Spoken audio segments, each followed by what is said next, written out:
Operation ડિમોલિશનમાં આત્મવિલોપન કરવામાં આવ્યું। ત્યારે શહેરના જશોદાનગર વિસ્તારમાં ચકચારી ઘટના બની છે।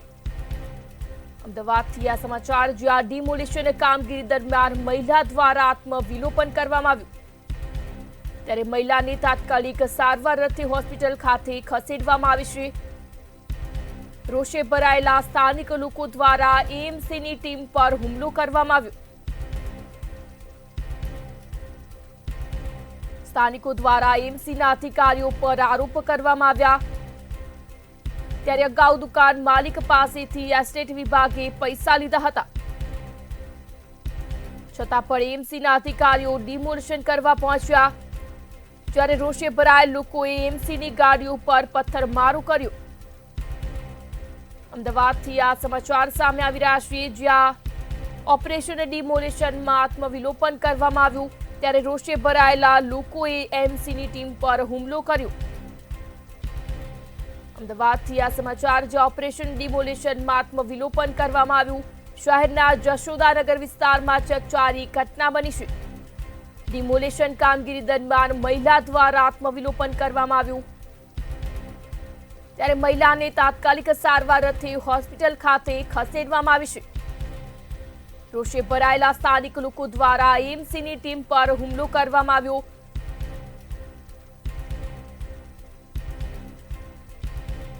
સંવાદદાતા કિંજલ બોરીસા લાઈવ જોડાયા છે।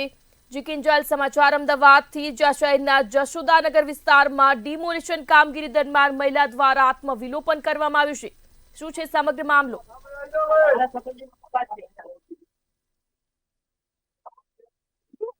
शहर में ठेर ठेर जगह डिमोलिशन है कॉर्पोरेशन द्वारा करवामां आवी रह्युं छे। गैरकायदेसर जो दबाणो होय छे तेनी उपर जो बुलडोजर कार्यवाही है ते करवामां आवी रही है। परंतु आज अमदावादना पूर्व विस्तारना जशोदानगरमां ज्यारे कॉर्पोरेशननी टीम द्वारा आ दुकान है ते तोड़वा माटे पहोंची हती। अगाऊ पण बे वखत नोटिस ते आपवामां आवी हती, बे वखत डिमोलिशन करवा माटे अहींया टीम पहोंची हती। परंतु दुकानदारनुं कहेवुं छे के जो मारी दुकान गैरकायदेसर होय तो आखी लाइन छे ते गैरकायदेसर होवी जोईए। परंतु एसएसना अधिकारीओ द्वारा मात्र आ एक दुकान ज गैरकायदेसर छे तेवुं कहेवामां आव्युं हतुं। त्यारे ज्यारे आजे कॉर्पोरेशननी टीम अहींया डिमोलिशन करवा माटे पहोंची, त्यारबाद जे आ दुकानना जे मालिक छे तेमनी पत्नी द्वारा जे आत्मविलोपन करवामां આવ્યું હતું। તેમને પોતાના શરીર ઉપર કેરોસીન છાંટીને જે પોતે આત્મવિલોપનની જે કરવાની જે પ્રયાસ છે તે કર્યો હતો। પોતે એટલી હદ સુધી દાઝી ગયા છે કે જેમને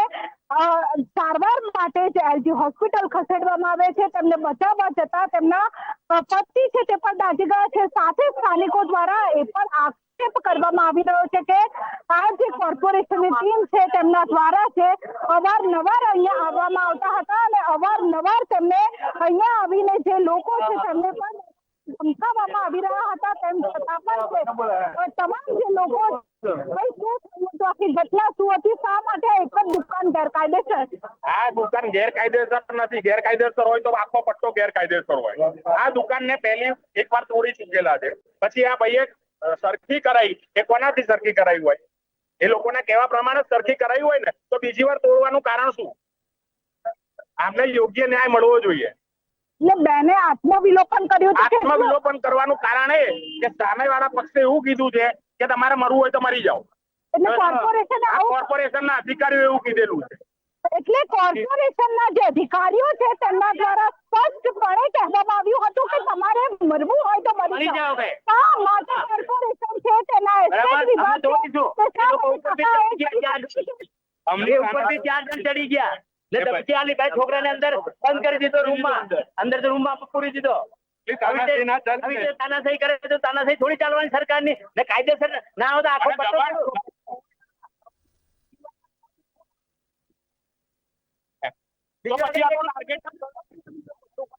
કર્યો ના લોકો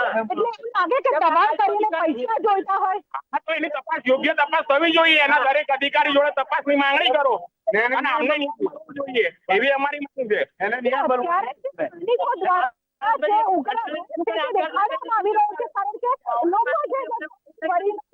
જીવન નિર્વાહ ચલાવતા હોય છે, ત્યારે શા માટે કોર્પોરેશનના એસ્ટેટ વિભાગના અધિકારીઓ એમ કહી રહ્યા છે કે મરવું હોય તો મરી જાઓ? આ જવાબ કેટલો યોગ્ય છે? અને જનતા તમને ટેક્સ આપી રહી છે, જનતા તમારા તમામ ટેક્સ છે તે ભરે છે, તો ટેક્સ લોકોને ના જે અધિકારીઓ છે તેઓ કઈ રીતે કહી શકે કે તમારે મરવું હોય તો મરી જાઓ? અત્યારે બેન છે તે જીવન મરણ વચ્ચે ઝોલા ખાઈ રહી છે. અગાઉ પણ આ દુકાન તોડવામાં આવી હતી, ત્યારબાદ આ જે માલિક છે દુકાનના તેમના દ્વારા દુકાનને રિનોવેશન કરવામાં આવી. તો શા માટે માત્ર એક જ દુકાન કઈ રીતે ગેરકાયદેસર હોઈ શકે? આ આખો પટ્ટો છે કે અહીંયાથી ચાલુ કરીને સુધી જે દુકાનો છે તે આવેલી છે, તો શા માટે જે આ વચ્ચે આવેલી દુકાન છે તે કઈ રીતે ગેરકાયદેસર હોઈ શકે?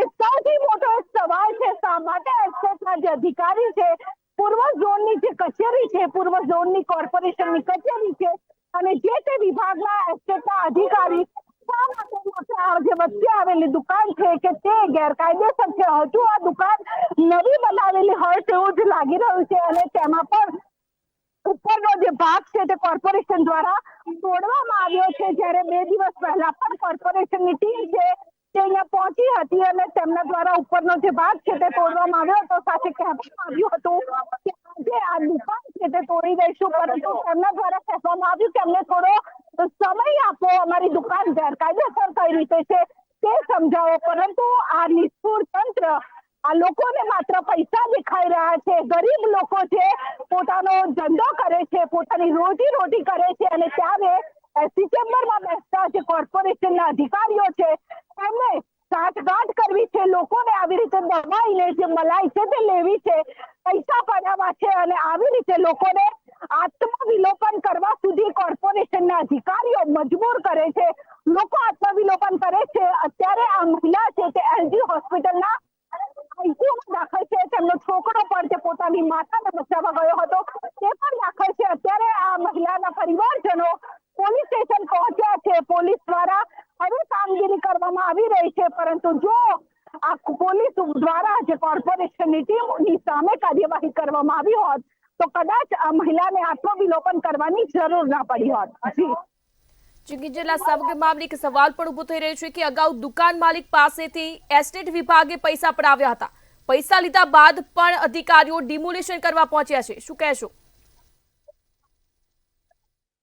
સ્થાનિકોના કહેવા મુજબ કે અગાઉ જે છે તે કોર્પોરેશનના એસ્ટેટ વિભાગ દ્વારા આ દુકાન તોડવા માટે માલિકને વારંવાર દબાણ કરવામાં આવ્યું હતું અને ત્યારબાદ માલિકે એસ્ટેટ વિભાગમાં પૈસા ભર્યા હશે અને ત્યારબાદ તેમને કહેવામાં આવ્યું કે તમે દુકાન ફરીથી બનાવીને શરૂઆત કરી દો. અને જ્યારે તેણે દુકાન ફરીથી બનાવી અને આ દુકાનની શરૂઆત કરવાની હતી, પરંતુ જ્યારે ફરી એક વખત જ્યારે અગાઉ તેમણે પૈસા આપ્યા હશે તો ફરી એક વખત એસ્ટેટના વિભાગના જે અધિકારીઓ હશે તેમને ફરી એક વખત લાલચ જાગી હશે, ફરી વખત પૈસા પડાવવા હશે, ત્યારે ફરી વખત તેમણે છેલ્લા 2 દિવસથી વારંવાર આ દુકાન માલિકને માનસિક ત્રાસ આપી રહ્યા હતા. માનસિક તેમની ઉપર ટોર્ચર કરવામાં આવતું હતું કે અમે તમારી દુકાન તોડી પાડીશું.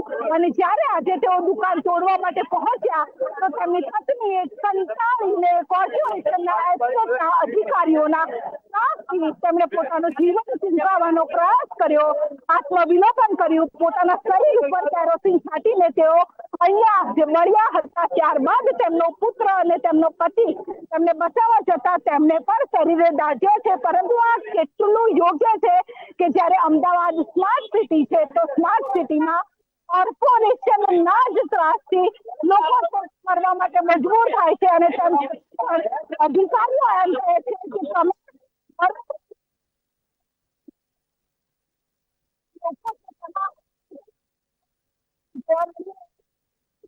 વારંવાર છે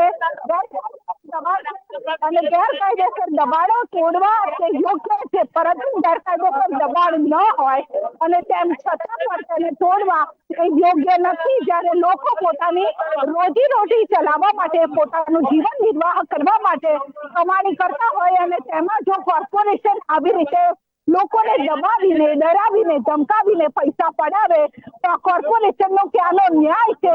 અત્યારે લોકોની એક જ માંગણી છે કે આ પરિવાર છે તેમને ન્યાય મળે અને આ દુકાન ગેરકાયદેસર નથી તો શા માટે વારંવાર તેને તોડવા માટે નોટિસ આપવામાં આવી રહી છે? અને લોકોમાં અત્યારે ભારોભાર રોષ છે તે પોલીસ તંત્ર અને કોર્પોરેશન સામે જોવા મળી રહ્યું છે. જી,